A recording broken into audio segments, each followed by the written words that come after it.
മറ്റുള്ളവരെക്കാൾ കൂടുതൽ മക്കളെ ദൈവകൃപയിലും ദൈവഭക്തിയിലും ദൈവ അനുസരണത്തിലും വളർത്താൻ ഉത്തരവാദിത്തപ്പെട്ടവരാണ് ശുശ്രൂഷകന്മാർ. ആമേൻ. പൊതുജനത്തെക്കാളും സ്വന്തം മക്കളെ ദൈവഭയത്തിലും ശാസനയിലും ശിക്ഷണത്തിലും ദൈവത്തോടുള്ള ഭക്തി ബഹുമാനത്തിലും മാതൃക കാണിച്ചു കൊടുത്ത് അവരെ വളർത്താൻ കടപ്പെട്ടവരാണ് ദൈവത്തിന്റെ വേലക്കാരെന്ന് പറയുന്ന ആരും.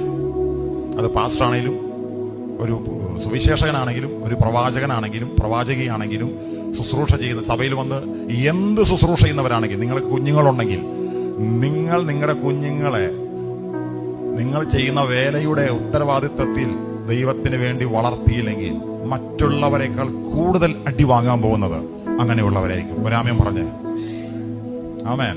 ദൈവത്തിന് ഇതിനകത്തൊന്നും ഒരു കോംപ്രമൈസോ ഒരു സെന്റിമെന്റ്സോ ഇല്ല. സെന്റിമെന്റ്സ് ഒക്കെ നമുക്കാണുള്ളത്, ദൈവത്തിനില്ല.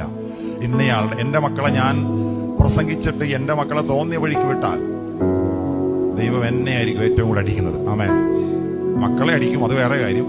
പക്ഷെ അതിനേക്കാൾ ഉപരി എന്നെ അടിക്കും. മക്കളെ കാണിക്കുന്ന സകല വൃത്തികേടിനെ സപ്പോർട്ട് ചെയ്യുന്ന മാതാപിതാക്കൾ ഉണ്ടെങ്കിൽ, അവരെന്ത് കാണിച്ചാലും അതിന് കുടപിടിക്കുന്നവരുണ്ടെങ്കിൽ, അവരെന്ത് കാണിച്ചാലും അതിനെ സപ്പോർട്ട് ചെയ്യുന്നവർ. ഇപ്പൊ മദ്യപിക്കുന്നവർക്ക് മദ്യപിക്കാൻ അതിന് ടച്ചിങ്സ് കൂടി കൊടുക്കുന്ന അമ്മമാരോ അപ്പനോ ഉണ്ടെങ്കിൽ ശ്രേഷ്ഠോണം വാർസലായിട്ട് ദൈവം അടി തരും. നിനക്കിട്ട് നിന്റെ മക്കളെ അടിക്കും, നിന്നെ അടിക്കും. അവൻ അവര് കാണിക്കുന്ന സകല ദൈവസന്നിധിയിൽ വന്ന് എല്ലാവരും ആരാധിക്കുമ്പോൾ അവിടെ ഇരുന്ന് കോമഡി കാണിക്കുന്ന, അവിടെ ഇരുന്ന് ചിരിക്കുന്ന, അവിടെ ഇരുന്ന് വീട്ടിലെ പപ്പടം പൊടിക്കുന്ന പോലെ കൈയടിച്ച് ദൈവത്തെയും ദൈവസാന്നിധ്യത്തെയും പരിഹസിക്കുന്നവരൊക്കെ ഓർത്തോണം, ദൈവതെല്ലാം കുറിച്ചു വെച്ചിട്ടുണ്ട്.